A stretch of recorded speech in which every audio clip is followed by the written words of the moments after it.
Hi, I'm Dina Slanda from the University of Central Florida, and I am project coordinator for the Teacher Quality Partnership Project. And hi, I'm Susan Kelly with the TQP Project, and I am a professor in residence at one of our school sites. And hello, my name is Mary Little. I'm a professor in exceptional student education at the University of Central Florida. But within this context, I work with these incredible professionals as well as two doctoral students, Leah Herbert and Lindsay Pike, as we are co-constructing with colleagues at the Orange County School District, a university-sponsored mentorship and induction program to retain our high-quality teachers. And so in the next couple of moments, we are going to share with you about this program. The Teacher Quality Partnerships Project Downtown Experience is a U.S. Department of Education program that's funded for 5 years to recruit, prepare, and sustain highly effective teachers with a focus in mathematics to support our students with diverse learning needs in our most vulnerable communities. The collaboration between professionals with the University of Central Florida and the Orange County Public School District is developing programs, projects, and research to recruit, prepare, and sustain these highly effective teachers. It's within that framework of professional learning that we are co-constructing job-embedded professional learning to meet the learning needs of our teachers. Ultimately, induction is very much a part of that process. After they are learning within the university in collaboration also with their internship sites within the schools, induction is critically important as our students are transitioning to the world of work as professional educators.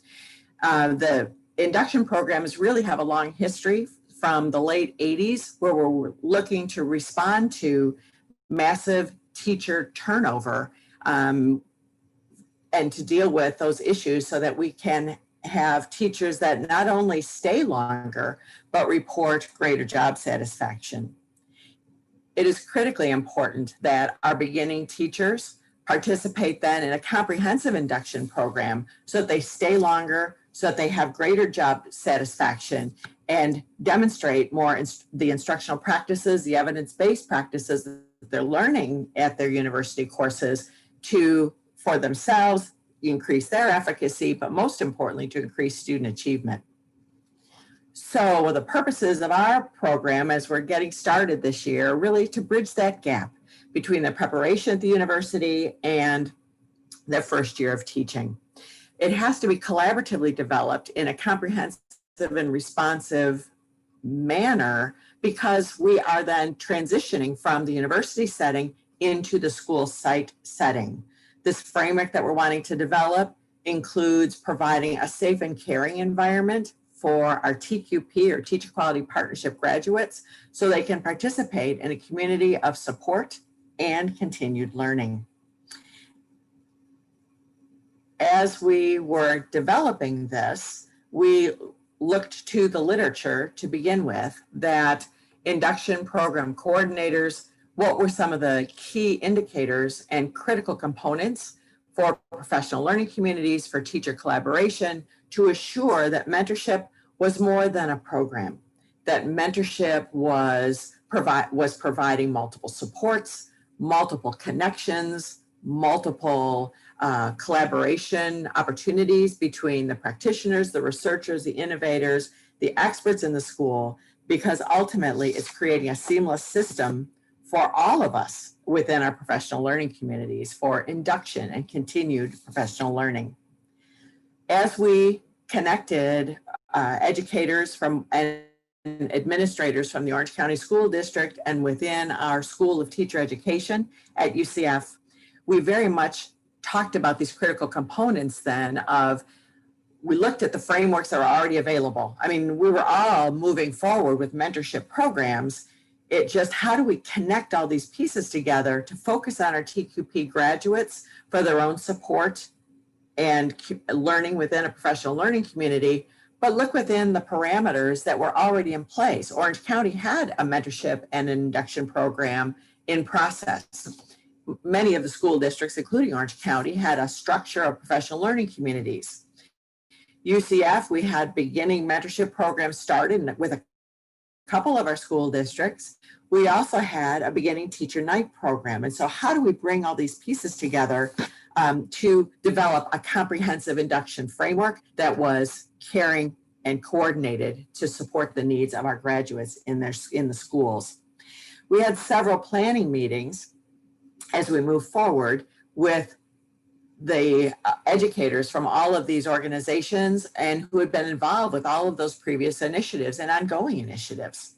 The outcomes when we received the Induction and Mentoring Initiative and we got it started, outcomes, we wanted to make sure that we were retaining our project graduates in not only the teaching profession, but within high need schools. We know that the greatest needs for teachers are within some of our schools that are more difficult to staff and retain. And so we absolutely wanted to make sure that we were focusing on the students and the teachers to become highly qualified teachers, to work and thrive, not just work, but to thrive in our high need, vulnerable schools and in areas where we most needed them. And so how do we coordinate with the frameworks for induction that were already in policy, that were already in practice, both at the university and within the school district?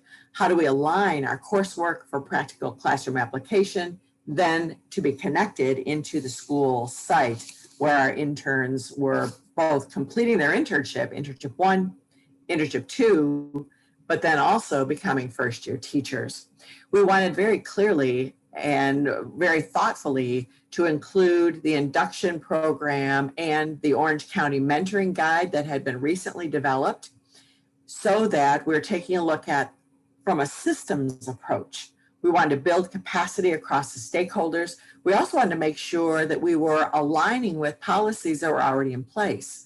The Florida Department of Education has specific requirements of a mentor, has specific requirements of who is going to be not only the clinical supervisors, but then long-term, the school districts then were looking at some of these requirements and policy for Florida Department of Education as guidelines for the mentors within the schools. And so we investigated all of the policies within our process. When we got together this summer with the educators, we had about 3 or 4 planning meetings to develop and to really co-construct this framework to support and retain our graduates through continued professional learning. And I love the word, the vibrant network, that it is, as I mentioned, this isn't just something to check off. It is something that we are going to excel and collaborate so that we have a vibrant network using resources, policies, but connecting. That's what I had all decided were so critically important. We wanted to use the resources that were available and build on those within this comprehensive system. So we would look at multiple formats for professional support. Obviously, in these days of post-COVID work, as we take a look at the use of technology, as we take a look at multiple social systems, we wanted to make sure that we were also developing for our tech-savvy graduates, that we were also using multiple methods. So face-to-face methods, we were looking at social media opportunities. We assessed what their needs were with a Qualtrics survey. We identified some of the resources that we had, and we came up with an intentional, and I love the word vibrant. It was a coordinated, vibrant community of support with monthly meetings, with seminars, with learning opportunities, with space for building relationships among all of the students, and graduates, but more importantly as well, the teachers within the school, so that all of us saw that we had a very important role as each of us were deepening our professional learning within our professional development opportunities. The action plan, I won't go through all of the phased opportunities here, because you'll have, I'm sure, access to this PowerPoint. But initially, we start with the best ideas, like Michael Fullen says, is ready, fire, aim, we just start. And so we began with an initial launch as we then continue to collect information and data and stayed connected with all of our stakeholders so that we would continue the support and sustain the support. As we take a look at then the strategy for continuous this continuous strategy as part of the TQP effort, it is continuous improvement. It is continuously learning and growing so that we have providing a network of support for all of us, from interns through their induction process, through their teaching careers, so that our teachers will stay with us. Please, if you have any questions or opportunities and ideas, please share them with us. We are thrilled to connect with you and share some of our ideas during this presentation. Again, 5 of us are very committed to this work, with others as an outgrowth of some of the work from the Department of Education grant. And so with that, thanks to each of you that are committed to this induction and mentoring process for all of us in our profession of education. Thank you so much for listening to this presentation.